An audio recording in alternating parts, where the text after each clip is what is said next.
Do you hear that? It's something quite extraordinary. If you pay attention and listen closely, you'll hear the stories of senior executives transforming brands and the experiences of real people in their natural habitat with those very same brands. Follow your host, Dennis Wakabayashi, as he pulls out his microphone to capture authentic reactions from the people he meets as he travels around the world. These are unrehearsed, unsponsored, and real conversations about CX that you won't find anywhere else. This is CX in the Wild. All right, here I am again, CX in the Wild. I'm here with Susan Nemeth, COO of Aportio. COO of Aportio. Susan, I just was walking through the trade show floor. My audience knows I like to work the outside of the trade show because I feel like people are more passionate. They're doubling or tripling down to be at this show. And when I talked to you, you brought up this idea of email, text in the context of customer experience, perked my ears. Can you tell the audience, tell us your name, what you do, a little bit about your company? Okay. So Susan Nemeth from Portio. I'm one of the co-founders. We were born in New Zealand. My co-founder is in Melbourne. We've just made it to the US after being locked down for quite a while in both New Zealand and Australia. It's been hard to travel from there. We certainly couldn't go home before. How about you? My shoes are over there. Oh, exactly. We're in a podcast called CX in the Wild. So you're live. Say hello. Oh, hi. Hi, thank you. Yes, no worries.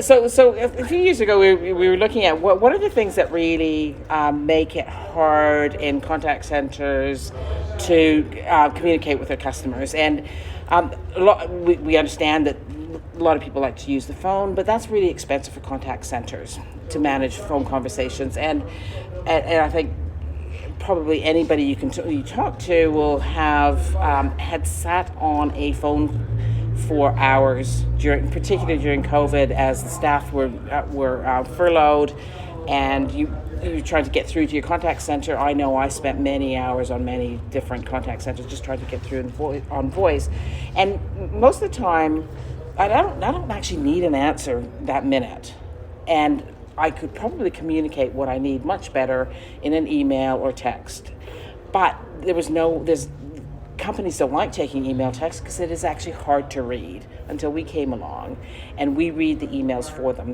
We use a combination of tools supported by AI to read and understand an email so that when it gets to the contact center, it's going to the right person. And we take away a whole bunch of work that the contact centers don't like doing around email, which is why they don't want to manage emails. And so we take care of that for them. We take all that, the mundane work, because I don't know if you know that when an email comes to the contact center, there's somebody sitting there often reading it, then they're copy-pasting into a back-end system, and then filling out some fields in the system to make it go to the right place and to get the answer back to the customer. Which is, if you're the one doing that it's an extremely mundane job, but if you're a manager of contact center, you'll realize that with this great resignation that's going on, people can choose what they want. They are not going to go and do a mundane job, and if they do, they want to get paid a lot to do that, and they're worth it. So they're worth it because human beings can do things much better than copy pasting. So we take away the stuff that you shouldn't be doing and leave the human beings to do the thinking and answering questions to your customers that really need answering and doing the hard part of the work. That sounds like a great problem and a great solution. Back up and tell me, I'm always interested, where does this idea really come from? You're sitting somewhere, and because something tells, were you just sitting somewhere, saying, I have all this AI and there's this problem and I want to fix it. No. How did it take me back to the origin? So the origin is I used to work for an IT managed services company. I was the CFO there. The CEO and I, we sold the company and we went our separate ways. but stayed friends, and we just started getting frustrated about the manual tasks that really experienced engineers are doing in these managed services businesses. So this is crazy stuff that these guys, they're well educated, they're highly professional people, and they're copying, pasting stuff. And so we first thought about looking at a chatbot solution because everyone was doing chatbot then.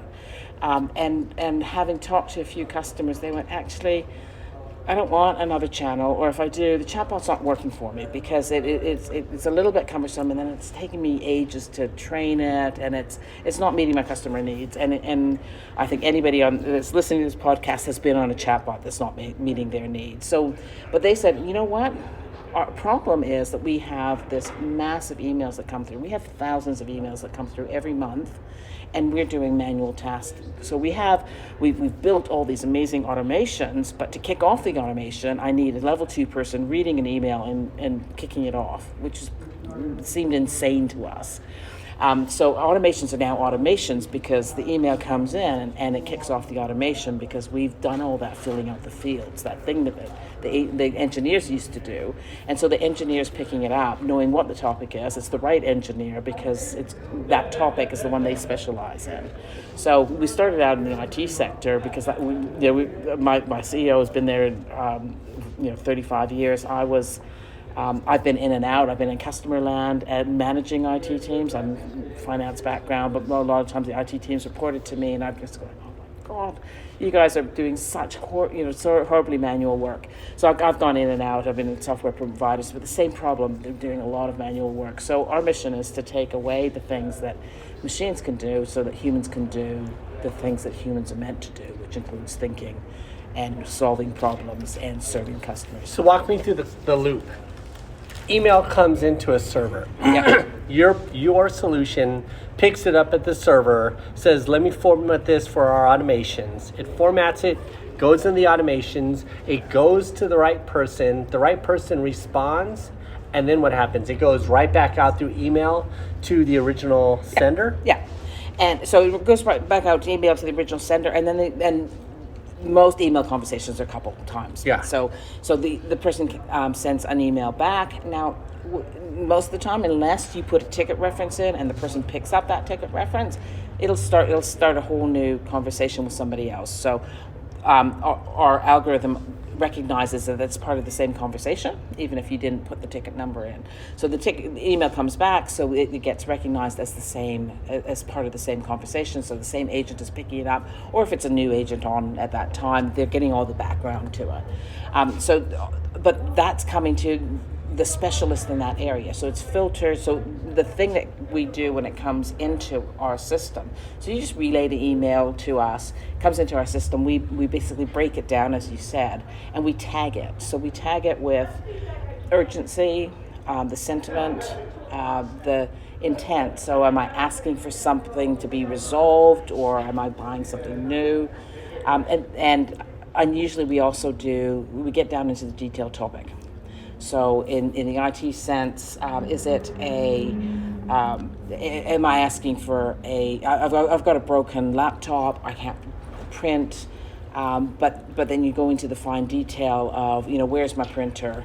So you get quite deep into airline use case. So there's a baggage claim, or somebody's writing you about the baggage, but have they lost their baggage? Did you damage the baggage? Are they just asking about what baggage requirements you can do? And because we build our AI model by industry, when we set up for the customer, we're already doing it about 85% accuracy. By the time when we turn them on, humans do about 75% accuracy. Our machine will turn on, go live at 85.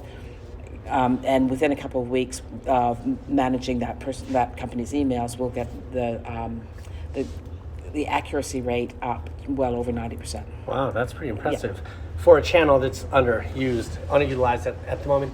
Take me back to, you had this idea, you built the stuff, yep, and then you went to go to market and deploy. Take me back to that first customer. What was it like to onboard them? What were some of the hurdles, the things you learned that you applied to your future customers that made you able to scale? Right. Okay, so We actually, our first two customers, we were in competition with one of my other founders to come up with the first one, and I think I got the signature first, but he went live first. We got it on the record now that you got the signature first. We know now, for the record, you were the first. Congratulations. Thank you.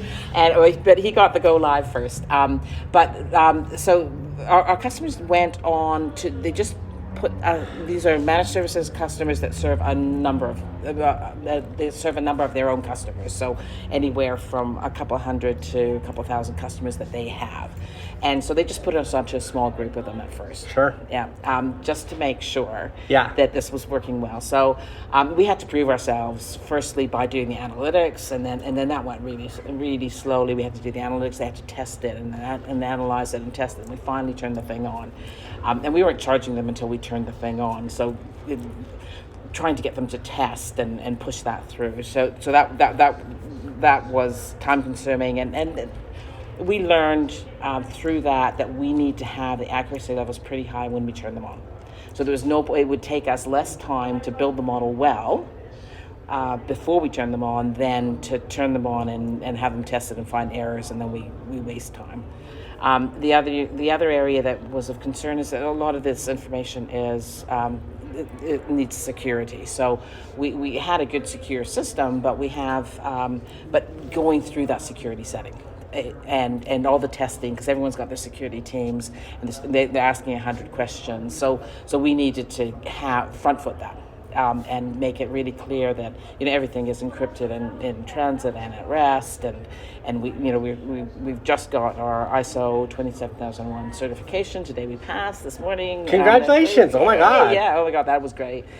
So those kind of things make a big difference to our customers, and it's not only that we've got the certification, but the fact that we understand how important it is for them, so that they can go to their customers and say, no, we're not. We've got a great system here. And we've checked that the people that we're sending to and doing some of our processing have also got all the security that you need. So those were a couple of the big things. But both of those customers have been with us since 2.5 years now. They've been with us. They keep renewing, and they keep adding more customers. So we started one. We started them with 12 of their customers. We've now got 150 other customers on, which is all of their customers, and they've even turned us on for their own internal service desk staff. So that I've got another phone call from the other first customer. They said they won 2 new customers. They want to get us to do a little bit of training because they've got a little bit specialized, get those 2 customers turned on. So they're growing, and every time they grow, they phone me up and say, I need you to do this for me, and I need a bunch more. Well, that's sort of proof in the pudding, as they say. Susan, thank you for talking to me about your interesting take on this email channel for customer experience. If people want to get in touch with you, how do they do it? They can email because of course I'm going to take emails, yes. at sales@aportio.com. That's APORTIO.com. Okay. And we'd love to hear from you. And your website? And the website is aportio.com. Okay, awesome. Susan, thank you so much for being on Thanks. CX in the Wild. Thank you. And so, our time together in the wild has come to an end. To continue your journey with Dennis, connect on LinkedIn or find out more at teamwakabayashi.com. Join us next time as we continue to explore the world of CX in the wild.